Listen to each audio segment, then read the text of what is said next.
Hello guys, and welcome back to another CAFcast. Today we're starting doing something that you guys have been requesting for a long time. Today we're starting to do hardware reviews.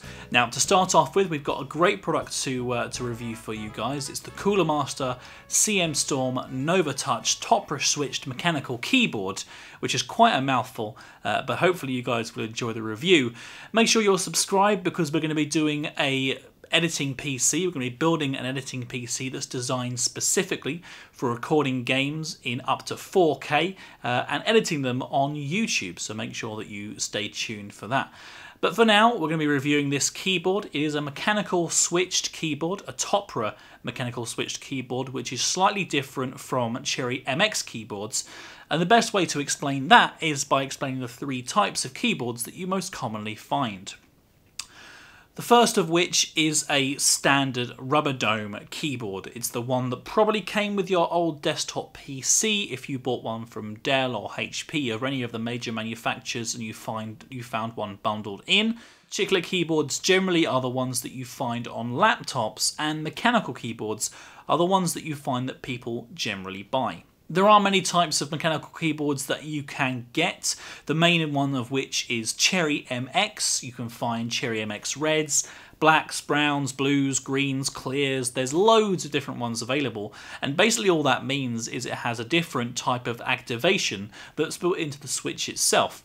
Some use a standard linear style switch like reds and blacks where there's no tactile feedback from when you press the key down, and others like blues have a very tactile feedback where you can feel the clicking point of the switch where it actually activates and the registration of the key is pressed. The CM Storm Novatouch is slightly different, however. The way it works is it has a rubber dome style hybrid capacitive switch, so that there is a small amount of kind of tactile feedback to the key itself, but it feels quite a lot like a rubber dome keyboard, which is one of the reasons why it's so popular. There's no right answer to which the keyboard is right for you, and the best thing that you can do is try out these keyboards without actually purchasing them. But if you can't, if you want to feel what a Topre switched keyboard might feel like, try touching a rubber dome keyboard, or if you're already using a rubber dome keyboard, you should find that the feeling of the keyboard is pretty much the same, but it's going to feel a lot more kind of sturdy and rigid. So the keyboard itself is a 10 keyless keyboard, which means it doesn't have a numpad, and it is gorgeous. The font they've used on the keys themselves is nice and minimalist, and in fact the whole keyboard is minimalist. The only actual logo you're going to find is on the back left hand side, a small CM Storm logo, and the only connection you're going to find is a mini USB port on the back right. So the keyboard itself comes with a keycap remover and a braided USB cable with a right angle connection that actually goes into the keyboard, meaning that the cable is nicely tucked away, which is really nice. The cable itself, as I said before, is braided, but it's also gold plated as well, which is just a nice finishing touch, but doesn't really affect the keyboard's functionality in any way. So one of the coolest things about this keyboard is that you can put Cherry MX or Topre keycaps on it, pretty much whatever you like. Just head over to your favourite keyboard keycap store or eBay, wherever it is that you purchase keycaps from, and find any that can fit either a Topre or a Cherry MX keyboard, because this keyboard can fit both. So the actual process of removing your keycaps is pretty straightforward. It comes with a keycap remover, and you can use any keys that you can find that are compatible with Topre or Cherry MX. Simply remove the keycap that's on top of the key right now and replace it with any ones that you want.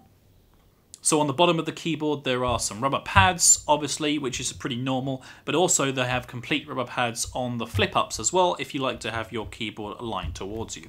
So the keyboard itself feels really nice and sturdy. There's a steel plate that all the keycaps are connected to above the PCB, which gives it a nice piece of sturdy connection, and also it has some really strong plastic that it's made out of, so it actually feels really nice and durable.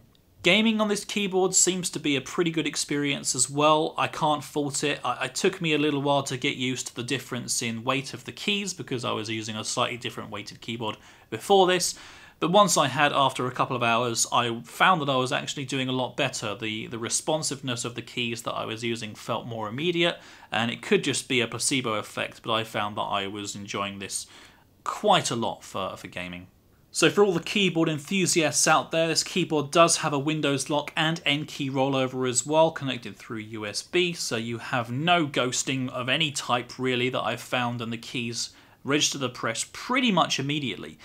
You also have the ability to natively change the speed in which the repeat rate happens on the keyboard right on the board, from 1 times, which is normal and set by your Windows computer, to 2 times, 4 times, and even 8 times as well, which is faster than you're ever going to be able to type. So I think that's quite a nice feature to have, and it's very immediate as well and can be set just by the function keys of the keyboard itself.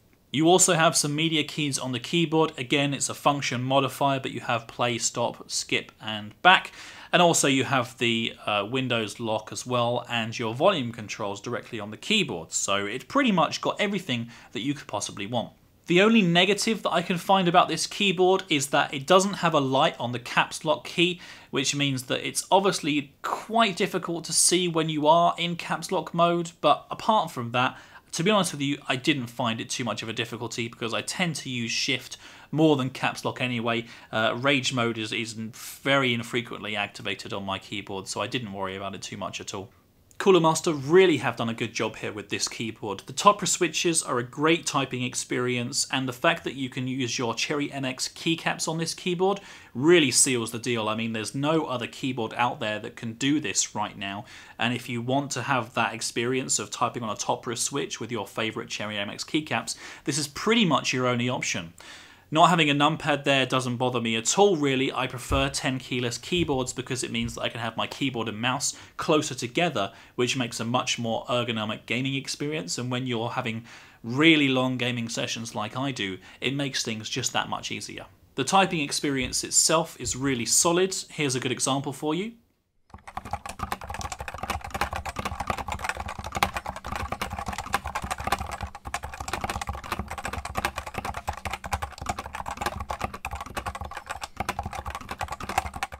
And in contrast, here's an example of what my Cherry MX Red keyboard sounds like.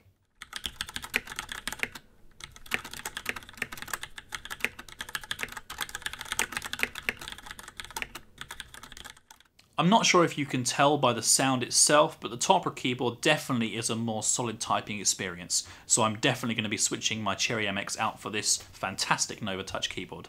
Thanks very much for watching this review, guys. I hope you found it useful. You can get yourself a Novatouch keyboard by using the link down below to find your nearest store, or just head over to Amazon or eBay, wherever you want to. They're stocked pretty much everywhere, and you can get them in ISO and ANSI layouts. So if you're US or UK, regardless, you should be able to get yourself sorted.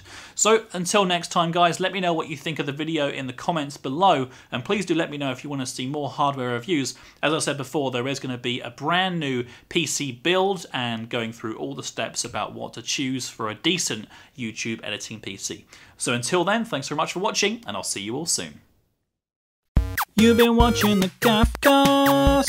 We hope you have enjoyed the show. Don't forget to check out all of our other videos. Oh, and be sure to subscribe to us if you like what you see. That way I'll know to make more, and that you really like me. So, you've been watching the Cafcast. We hope you have enjoyed the show. Don't forget to check out all of our other videos.